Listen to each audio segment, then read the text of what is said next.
The sport of off-road racing is full of incredible stories, wild characters, legends, and even villains.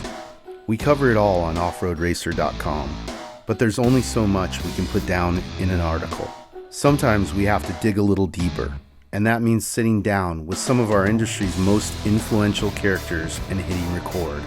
Welcome to the Off-Road Racer podcast, a Mad Media production, made exclusively for offroadracer.com. Each month, we'll go beyond the dirt into the homes, shops, and lives of the most interesting and game-changing icons of our sport. You'll hear about their history, success, failure, and everything in between as we pull back the curtain and reveal the stories of their lives. I'm your host, Matt Martelli, and this is the Off-Road Racer podcast.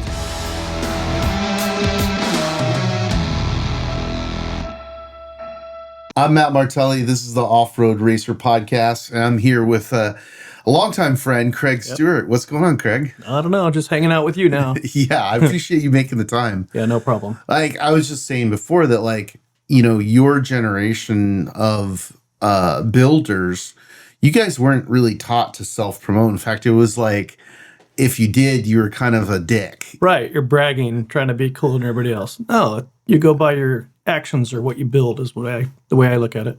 Yeah, and you've built a lot of stuff, and one of the things I've noticed lately is some of the more complex, architectural metalwork you're doing. Sure. How did that come about? Well, it's kind of funny. We bought a water jet machine about 8 years ago for the race cars, and then kind of figured out to turn it into a whole business itself. So now we started a second company, Stewart Fabrication, and we do all kinds of artwork and metalwork and stuff for the city, and it's good. Yeah, I've seen some of your chandeliers and stuff that you built in restaurants. Right. A lot of that. We've done big projects for like the Rosa Parks train station. Yeah. Through some artists that we got hooked up with. Yeah. The next one we're building is a 12-foot tall microscope.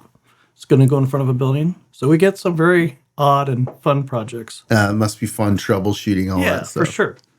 Well, they called the best person, I think, because of your experience. Oh, thank you. Let's go back, to like childhood. I mean, sure. I know, but like for everybody out there, like, how did you get into off-road? Well, my dad is Ivan Stewart, so I've been going to races since I was born, I guess, 3. After all that, I started working for Johnny Johnson when I was 15 and raced with him for 10, 12 years and learned so much. He's such an icon, I think. If you guys don't know him, he's won the 1,000 17 times. Yeah. If that tells you anything. Yeah. Yeah. So he's taught me more in life than anything, actually.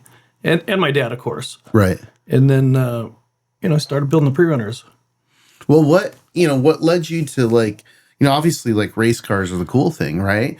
So like pre-running was always part of the culture, but what led you to building pre-runners? Why did you choose that? Kind of a funny story, because when I was 15, basically, working for John, my dad had a pre-runner, and Johnny built a Chevy S10 pre-runner that I helped build. And they were really the first 2 purpose-built pre-runners. And I actually helped build the one for John and maintained it. And then I prepped my dad's truck for years, like a little side business, his pre-runner. So I've been doing them forever. I mean, honestly, from the first real ones up. And then Steve Oligas actually put us on the map for pre-runners because we took his old race truck and turned it into that red F-150 pre-runner. Yeah, which is beautiful. Still, to this day, it doesn't go out of date. So, but what he did, which I hadn't known at the time, he wanted all the details beautiful. The paint job, the top paint job, and then different steering wheels and shifters and all those little details inside the car. Right. And then I started understanding that the details are what matters. Everything about it. And then we built one for Mark McMillin, and Mark just assumed that the truck would be perfect. He didn't care anything about it.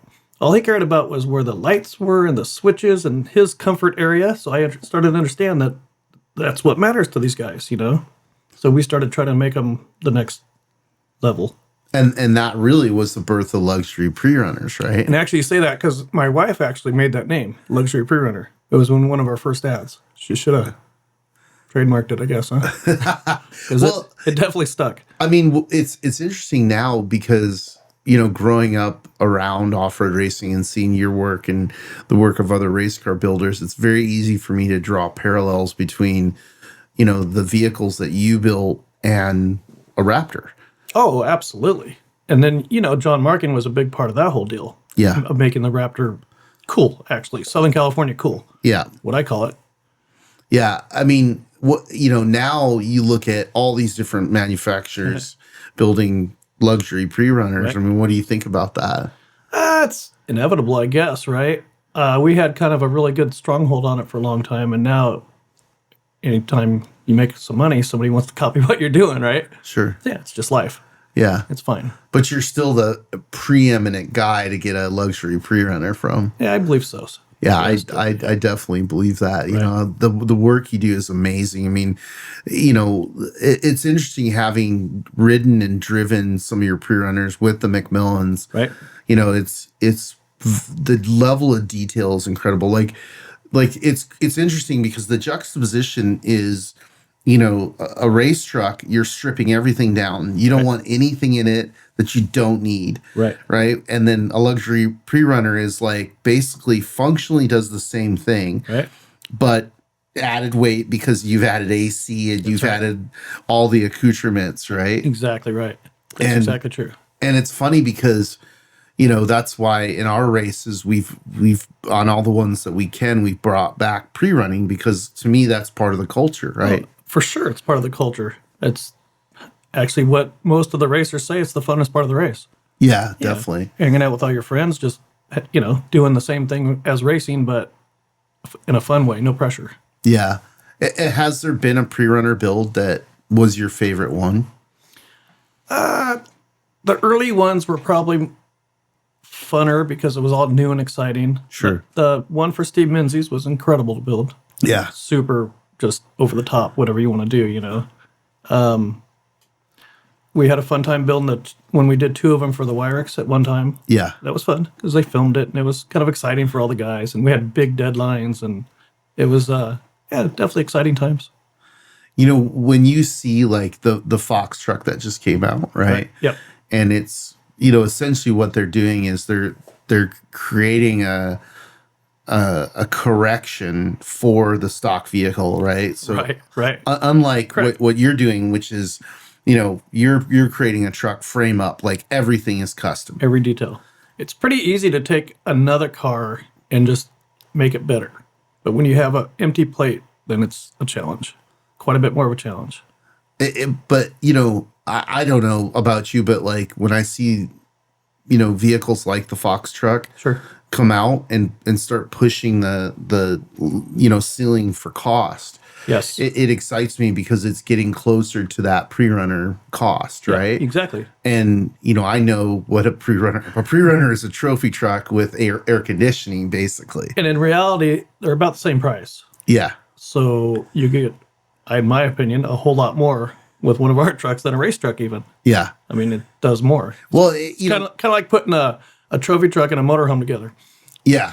No, You get tons of stuff. But I can tell you from like doing long pre-runs, Right. Right? Yes. Like it is really a game changer because, I've done long pre-runs in every type of buggy, Sure. motorcycles, UTVs, and it's fun.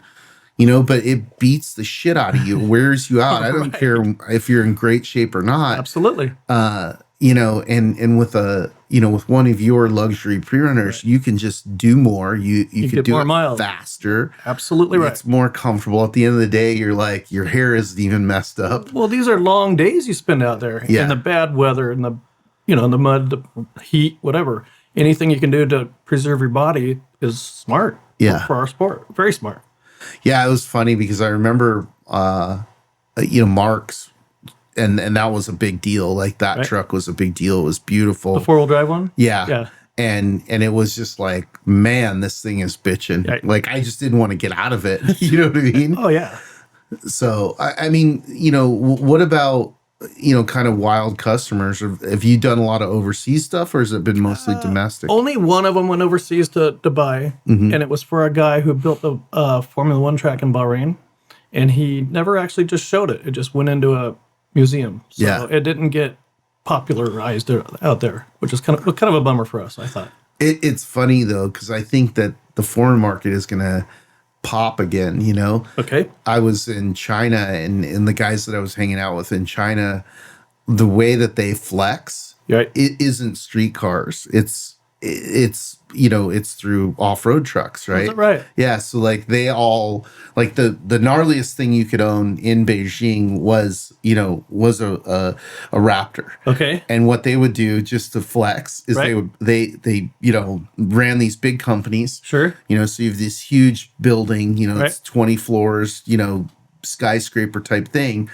And they would pull the Raptor up to the front and park it in the walkway. Right. So everybody who worked for them had to walk past this truck into the building and know that, hey, our boss, this is his truck. Right. And by the way, it's not really legal to have inside the city. Sure. So it means that you have a whole camp outside the city that you go off-roading with your other, you know, I get it. CEOs, right?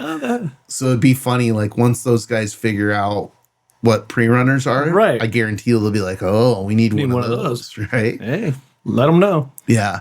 I mean, for you, like, you know, you've been doing this for a long time. What's been, you know, the most surprising thing for you in the evolution of all these vehicles? Oh, the 4-wheel drives are just so reliable now. I mean, all the drivetrain is just absolutely incredible. And the shocks, of course, have changed drastically through the years. Are you going to be making more 4-wheel drive prerunners, or what's your plan?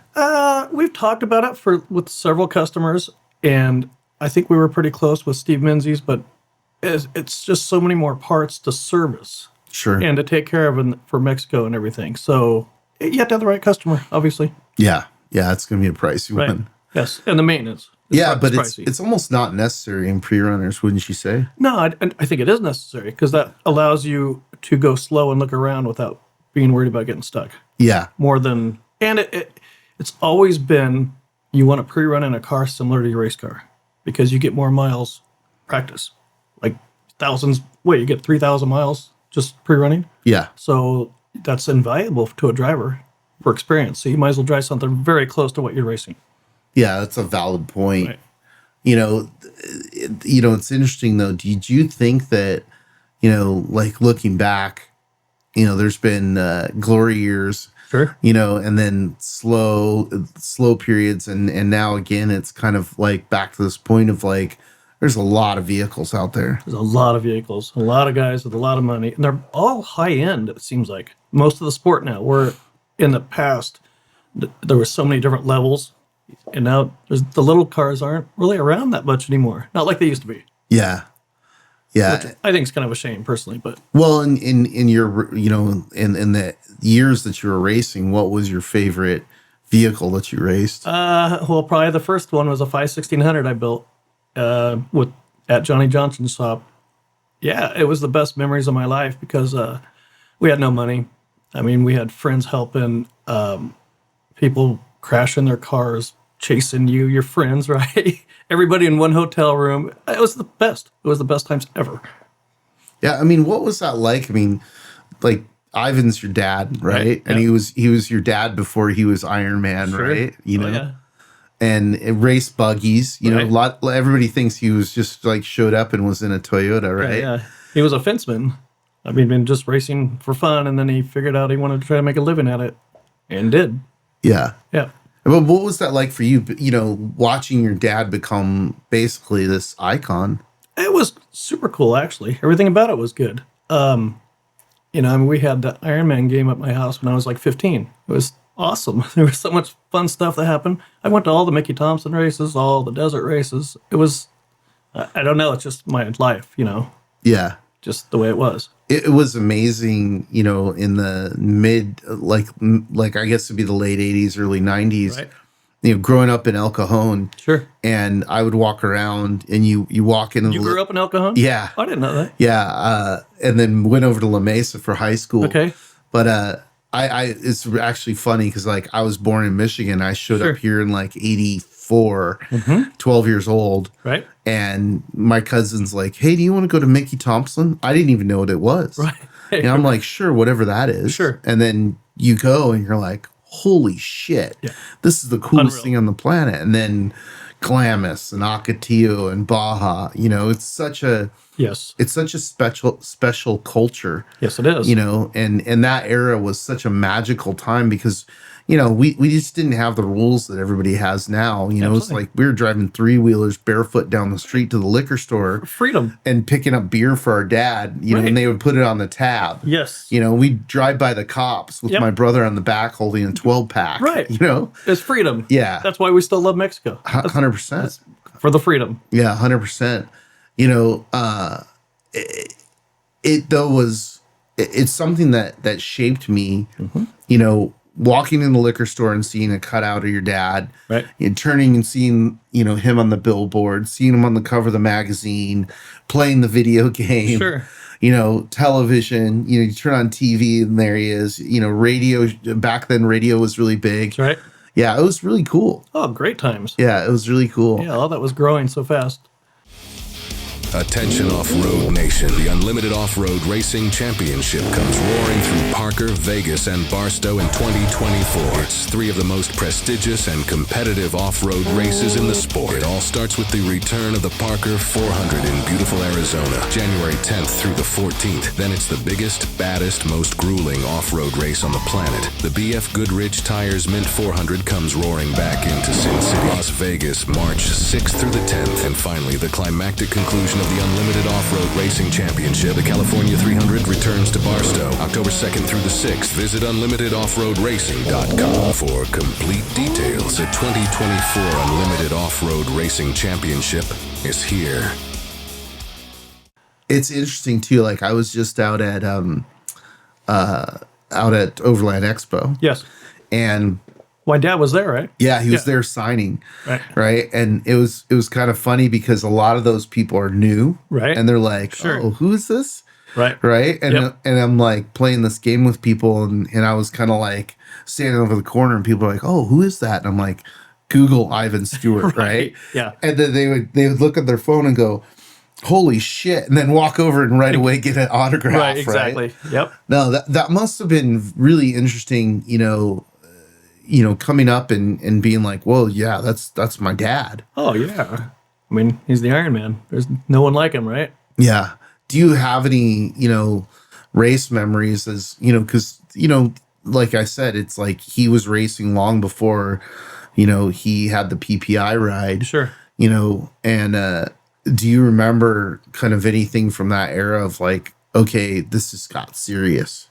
Well, yeah, of course. Probably when the Mickey Thompson series started, it got way more serious for him in his life, right? But when he quit his job and started driving for Charlotte Corral, was serious for the family, I guess, because he was gone all the time, and it was a change in our family dynamic, big time. Yeah. And he committed, so there you have it. We all backed him. Yeah. And then, then there was the era of, the PPI era after that. Yeah. It was really interesting because, again, like coming from Michigan, from like a community that was very anti, import. Right. It was weird for me to move out here and then have everybody, drive around Toyotas. It was that team changed Toyota's image in America. There's no doubt about it. San Diego, you just saw the change happen when Toyota trucks became cool. Or you would see them change a tire manufacturer, then everybody around changed the tires. And then he switched back, everybody switched back. It was like really weird to kind of see that in the community, Yeah, it's funny because, I was talking to one of the people from the agency from that time, and they were explaining, all the different things that they would do, including taking out billboard ads across the street from Ford and GM. Sure. Oh, yeah. When they beat them at the Ball 1000. Absolutely, right? Yeah. So during that era, Cal Wells ran PPI, right? He was kind of my idol, honestly, or who I wanted my life to be like.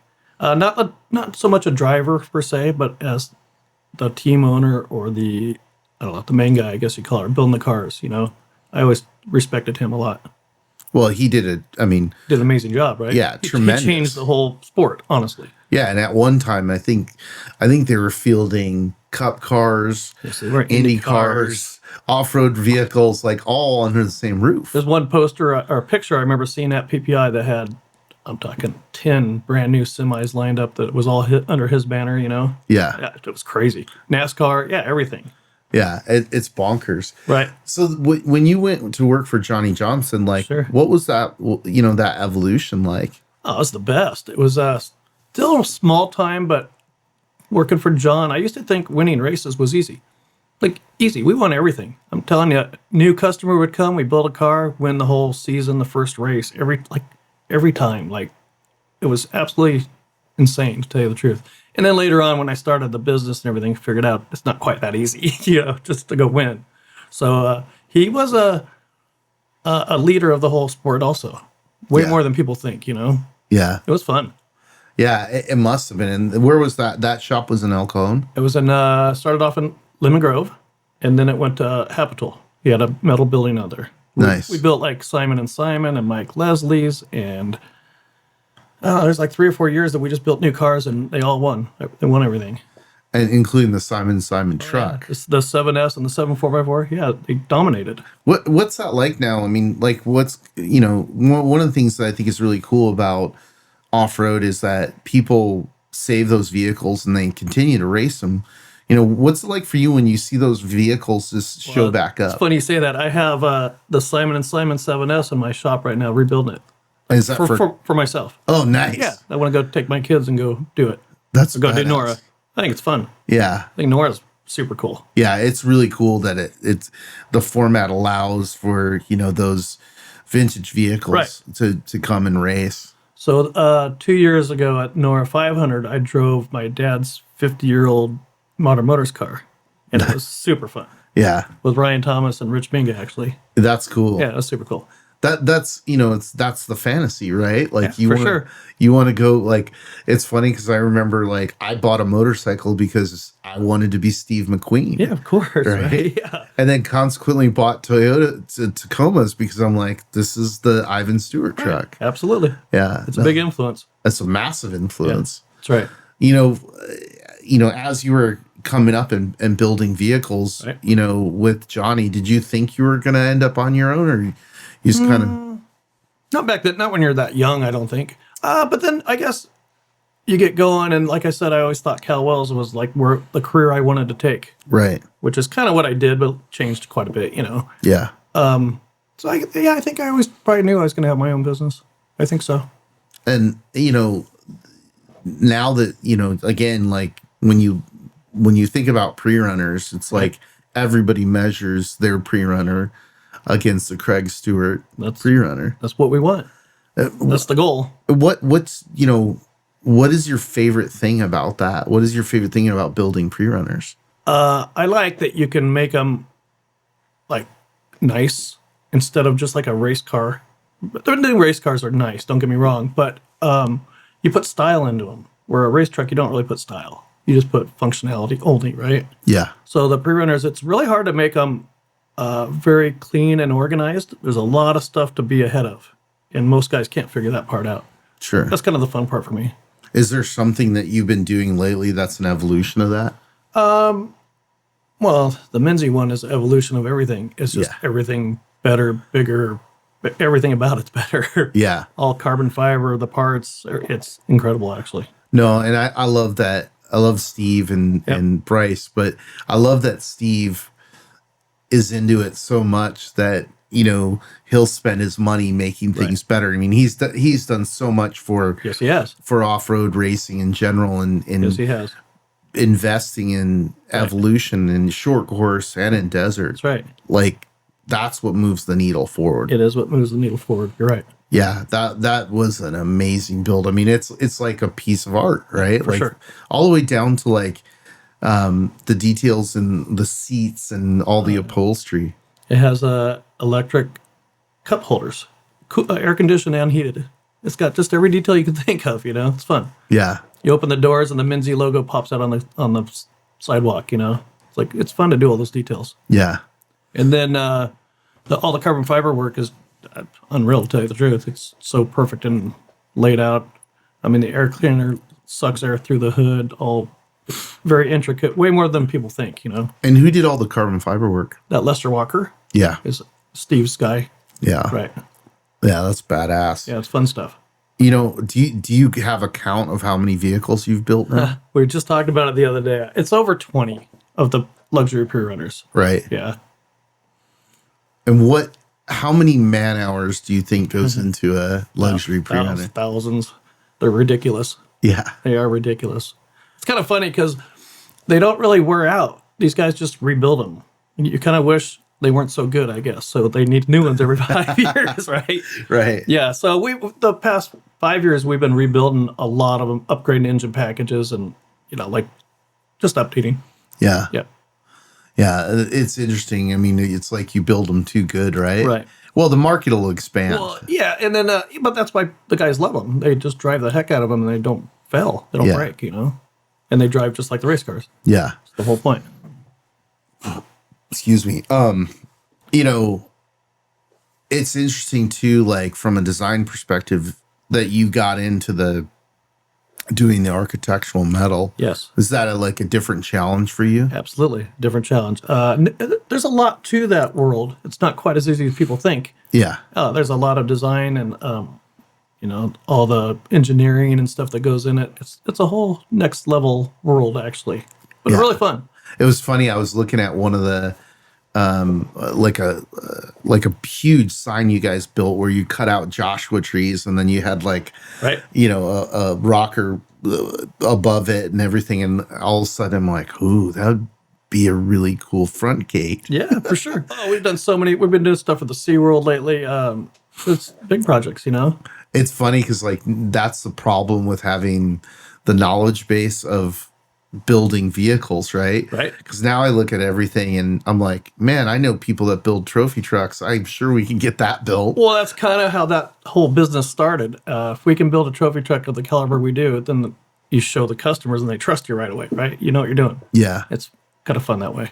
On that side, has there been something, is there a project you're like, oh, this is really cool and fun? Rosa Parks train station was a huge one. We built these kind of umbrellas with Rosa Parks face all in the canopies. They were just really rad, really cool. They're laser cut or were they? Water jet, yeah. Water jet cut. Tons of, so we work for an artist, so he's a very creative artist, the De La Torre brothers, and their art is kind of off the chart, like wild or whatever. And we got this job and they're, what are they, 12 foot tall, 12 foot diameter umbrellas, 7 of them, and they all stand at different angles. Looks like, kind of like umbrellas, Sure. Yeah, it looks really bitchin'. Do you find that, that influences things that you're doing in the vehicles? Oh yeah, for sure. Just kind of, a lot of it is we've learned a lot about how you can go about building things better and easier. So all that applies directly, of course, and then, yeah, I guess so. Yes. It's funny because one of the things that I learned early on being a creative was that it's not a box, right? Right. It's like, if you're creative, you're creative, right? right. It doesn't mean you're good at everything. Yeah, no, God no. but I love graphic design. I love photography. I love video. Sure. I love it. There's so many different things. And oftentimes I'll go look at, sculptures and then I'm like, okay. It stimulates me to think about something in a different way that I hadn't thought of. Do you find that same thing happening with you? Absolutely. I walk downtown and look at all the art stuff around there and see how they made it and what it looks like. And so, there's a lot of very creative people out there, Yeah. It's fun. It's also fun to build something that you put in the city and it stays there. Yeah. Yeah, it's kind of cool. Like your mark around town, Well, it's interesting because, again, coming from El Cajon, right? This small nucleus of this culture, right? That's right. And this knowledge base of how to build everything, right? And how to make it work functionally. And then when you're like, hey, you don't really need to make it function, you could just build a piece of art. That's a whole other. It's a whole other way to think of things. Yes, it is. But from a fabrication standpoint, God, what's the family that is? I could see their faces, but I can't remember their last name. That does all the really good metal work. the finish work. My brain's failing me right now. Sleeman, no, Slatton. Anyways, Yeah, I'm not sure. But they do really good tin work. Sure. It's like Yep. passed down from father to son and so on and so forth. And it's funny. It's like, oh, if you can do that, the you can do sculpture anything. part of it's easy. Exactly right? Yeah. The shaping is hard. Yeah. There's only a couple guys in our sport that are incredible at it. Larry Stork is my mentor. Yeah. Larry Stork. That's actually, he was trying to remember. Yeah, he's unreal. Yeah. He just built a part for us the other day that is a snorkel air cleaner part. It's all shaped. Yeah. And he brings it over and gives it to me. And I'm like, hey, Larry, how long did that take you to make, right? And he's, probably 4 hours or something like that. He said, any other guy would have taken, I'm talking a week and a half. Yeah. And it would not be as nice as his. It's like he's a talent. There's a lot of talent in our sport. Creative, good people, 100%. Yeah. I mean, some of the best, I think. Yeah, I would agree. Well, it's interesting too, because like, I didn't realize it until a few years ago, when I was talking to some of the OG builders, and Right. they were like, well, Matt, don't you understand like why hot rodding culture grew in Southern California? And I'm like, because the weather? And they're like, no, aerospace industry. Yeah, aerospace. That's exactly right. So you had all these people that were just genius level, Right.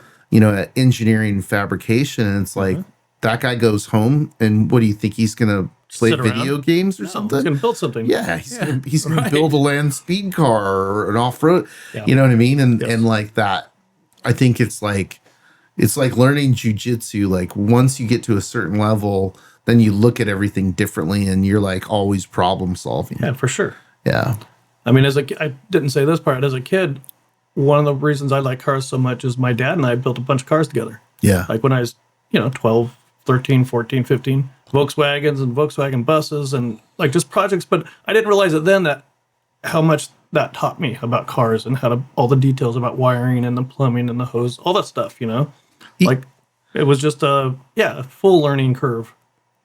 yeah. Even just basic functionality of a car. Yeah, building a trailer. My dad taught you how to build a trailer. Like just things that the more you build, the more experience you get, obviously, right?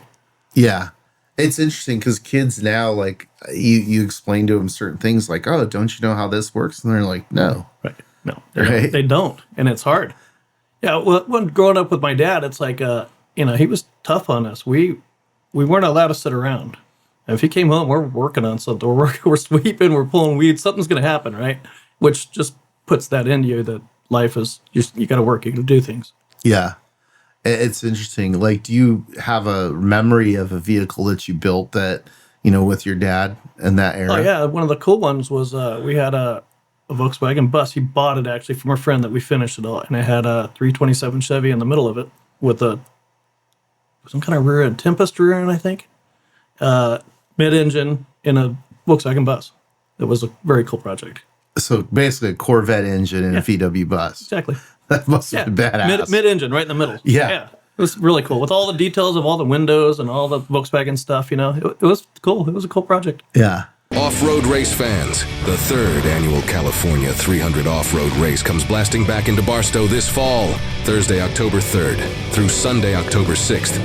Don't miss your chance to see hundreds of the country's elite desert off-road racers go door to door on a brutal 300-mile desert race course and witness the exciting conclusion of the unlimited off-road racing championship season. Visit thecalifornia300.com for more information and to purchase spectating, camping, parking, and VIP tickets. The California 300 returns! And why was he like, where did he get that from? He was just mechanically inclined? Yeah, he's just not lazy. He likes to work on things and do things and move ahead in life, Sure. Yeah, so he started go-kart racing when he was 15. I don't think his dad or anything was into cars, Yeah. He just liked racing and doing things, competing. He's very competitive. Yeah. Uh-huh.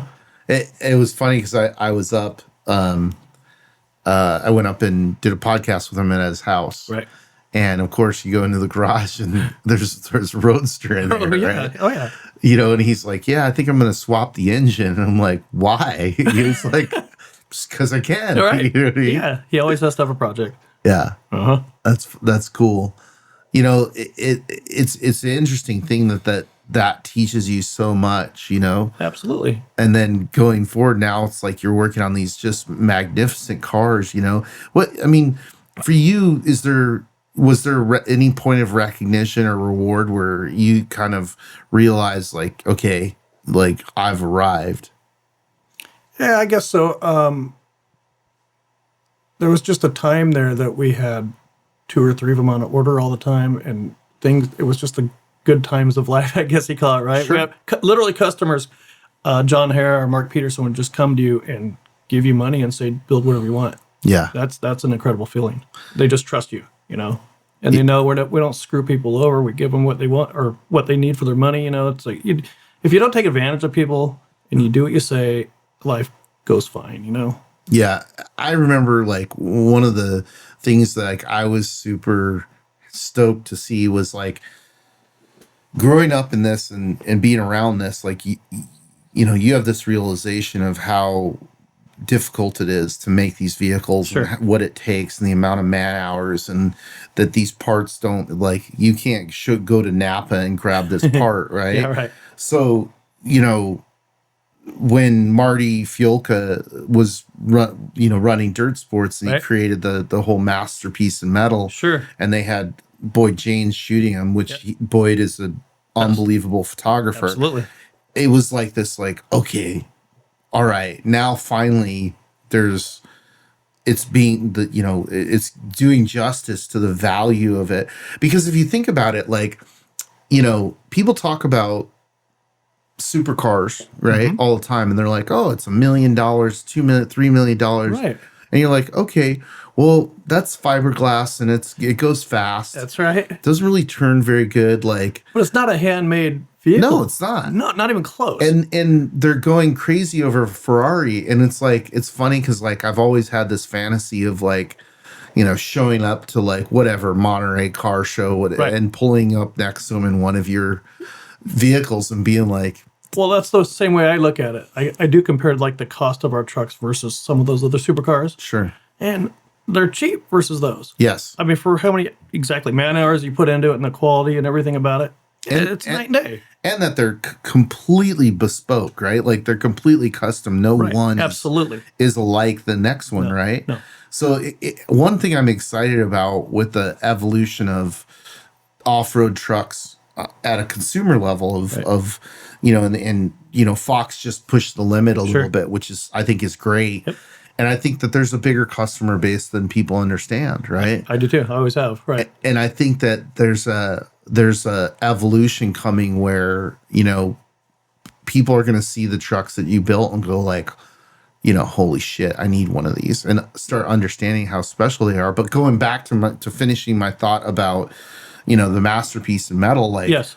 I remember seeing that, and like, I think at the time I didn't even really know Marty Fiolka, right? Yep. And I had met Boyd and like, because of our director of photography, Vincent Knackle, like he was, really, really good as well. But both of us are, we're photo guys, and we're like, we could see the level of detail in photography is showcasing the level of detail in the vehicles that you built. And then Marty did a really good job of like really romanticizing and eulogizing, the vehicles, right? Yep. And I just remember being like high-fiving myself, like, hey, this is the way people understand how special these vehicles are. Sure. Because like, if for the layman, he sees one of your vehicles go by, and he's probably looking at it going like, is that a really dope Raptor? Right. And it's like, no, man, that is not. It's a race truck with air conditioning, Speaking. So I just spent a couple of weeks ago with Marty. I was with Marty. So Marty and I raced together when I was like 21. Oh, nice. So we go back, like way back. And we were just talking about him the other day. He's done a lot for the sport. Yeah. Yeah, a lot. He's an incredible person, actually. No, I really appreciate like his wordsmithing, right? Because Yes. I think, it's one of these things that I learned growing He's up. passionate. Yeah. Still passionate. Yeah. But like, I'm on him a lot lately. I'm like, hey, dude, you need to be writing more, right? Yeah, I agree. And because it's a gift, right? And I learned this from action sports culture when I was really young, working at Transworld Magazine and with Transworld Magazine. And there was key guys, who wrote about skateboarding that became the ideas and the voice of skateboarding. Sure. And so when dirt sports came around and Marty was at the helm editorially, Right. he was doing that. Yes. Right. And I don't think, it's different than like video, right? Like you can do That's right. something similar in video, but like, I don't know, maybe it's me being older. Yeah. Like the written word, I think, is very powerful, and it stays. You know what I mean? Yes. It's not just lost into the ether, right? Nowadays, everything's a 20-second thing. Yeah, And it's gone. yeah, It means nothing anymore. A lot of the information that goes out, all the YouTube stuff or the whatever. right. Facebook and it's the doom scroll, right? Exactly. It's like, oh, okay, cool. That was cool this week. Next week, what is it? Right? Even myself, it's like 10 seconds is all I'm giving you. Yeah, but I really think it's important to recognize, the build, right? Absolutely. Because when you think about how our culture has impacted the world, like Right. I've traveled all over the world, and I've been like one of my favorite stories to tell is like we're in the middle of China, right? Right. We're in the Inner Mongolia in this section of dunes, Sure. and we're in UTVs. We're looking for race course stuff that these guys wanted us to put on there. Sure. And these guys come cruising up to me in these cars. Mm-hmm. And I mean, it looks like they made these things out of fence posts, Yeah, right? Sure. But it was still cool. It was like, hey man, this is what we got. This is what we built. And like the design aesthetic side of me was like, Yes. man, you guys did this all wrong. But at least they were doing it and they were mimicking our culture. course. They were mimicking our vehicles. Yes. And like they'd even drawn monster logos on the side Right, of them and right. everything. And I stopped and talked to these guys and we gave them some stickers and they were totally thrilled, right? Right. But it just shows you the power of our culture that the furthest point on the planet from us in the Right. middle of nowhere, these guys are broke. They don't have any, you know what I mean? And they built their version of a copy of what we've created. Absolutely. And a lot of the culture of all these cars is Southern California. Yeah. That's where it all started. Yeah. And then it trickles out from there. Yeah. It's pretty powerful if you think about it. It is. And again, I think it's something that's very important to be celebrated and recognized. Yes. Because like, that's part of the reason why I started doing the podcast is like, I'm fortunate in growing up in this culture. I have knowledge of all these people. Sure. Right. Yep. And, like I want to make sure that somewhere there's a digital record where Yep. some kid Get it. goes, who made this? Sure. Who did this vehicle? Like, why is this way? Right. Yep. Because like I said, there's, I don't know, probably 3 or 4 decades of print magazine that have never been digitized. Sure. Well, that's why I think the Nora thing's so cool because it gives people a reason to rebuild the old cars and restore them. Yeah. It gives it a reason, right? So now they're around for history now, Yeah. not just in scrap in a corner or whatever, right? It's bringing back history is what it's doing. I like the fact that like, like what's magical about these sculptures, is Right. that they're machines and they move and they breathe and Sure. they have life to them, right? Yep. So the fact that people just don't park them in the corner and go like, that's what it is. Like, hey, I want to hear that run. Sure. Right. I want to see it drive by. I want to see how it works. Sure. Right. Like even a lot of the older stuff, like, some of the ideas that you see on those vehicles that did or didn't work, Right. it's pretty fascinating to look at that stuff. Well, that's why I think the older cars are funner, and it was some of the smarter guys doing it because none of it was figured out yet. Yeah. The parts weren't. You had to make all your own parts. You didn't go to CarTech and buy a part. Right. There was no Heim joint available. There was, all these You had things to make everybody uses every day. No, you figured out how to make it. Right. Yeah. And that was the fun part of growing up doing this stuff. Was there a builder or were there cars that, you saw that influence you as a... Oh, yeah. Brian Cadella stuff always did. Unreal. PPI was absolutely top notch, right? Like everything they did, you just was fascinated over. Yeah. Who else? A lot. I mean, Jimco, all these guys, Geysers. I mean, they made history. A lot of these guys made history, you know? Yeah. The new all-wheel drive trucks or Masons are incredible machines. Beautiful. Beautiful. They're magnificent. Yeah. I mean, from the Fortons making all the transmission drivetrain parts, all these guys have changed the whole sport, you know? What's fascinating, I'm fascinated. John Marking, yeah, was a big part of the sport. Yeah. What I'm fascinated by is that this didn't come from like an automotive design school. Oh, yeah, no. You know, not at all. It came from this small group of people who were really passionate. That's right. And they were like problem solving everything. I mean, it's interesting because I remember I started doing some work with the McMillins, and I'm talking to Corky about the transmission that he was building. Yep. And I'm like, why are you building a transmission? That just seems insane to me. You know, and he was explaining to me all the reasons why, and that these existing transmissions don't hold up to what we do. Right. So he's invested in RDE, and that's right. You know, it moved the needle forward a little bit more. And then, you know, now, you know, Mason took some of that tech and moved it forward right. even further. Yep. But I think it's really cool that it's just these, you know, like really just these wild-eyed dreamers that are like, okay, I know how the lathe works. I know how, you know, whatever works, I'm going to build it myself. Well, and then what a business risk it is to go design your own transmission, let's say, right? You spend 2 years doing it. You don't even know it's going to be a business or it's going to pay off. You have no idea, or if it's even going to work good enough, you know? So those guys were innovators. I love it.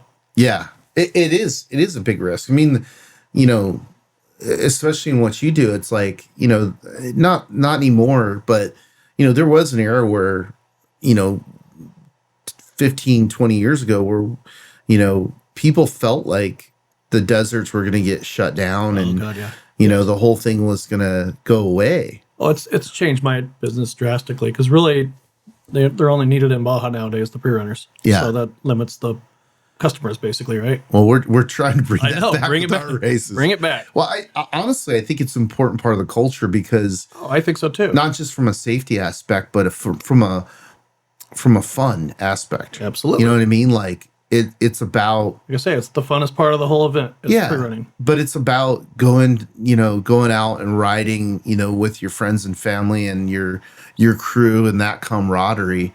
And like the race is rad, right? But the race is a war, right? Like Absolutely. You don't really have time for, you know, and to be friends with your competitors and all that, right? You got to go because that's a community, right? Yeah. So I think pre-running is you know, it's really important, and so like, and every race that we can do it, we're going to do it, you know? So another little story for you, the word pre-runner, I'm 99% sure my brothers and I made that word up. I wouldn't be surprised. Because that's what we called it when my dad went to Mexico and was gone for a week or whatever. He went pre-running, you know? And then whatever truck he had, we called it the pre-runner. I don't know how that happened, but I believe that's where it came from. I would 100% believe that. You know, it's funny because, again, I see things that get absorbed into mass production vehicles, right?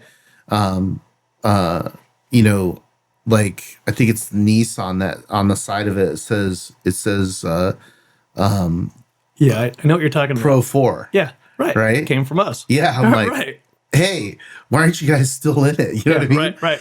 Like it's very interesting, and like, you know, pre-runner for sure. You know, that's from our culture, but that I would accept that as an origin story. Yeah, I think so. Pretty sure. But for sure, the whole idea of the luxury or pre-runner, exactly. You know, yep. It's interesting though too. Like when you see the trucks, like the new Fox truck and some of the other stuff. Yes. Does that make you feel good? Like, that you had that influence. For sure. Yeah. The Raptor did.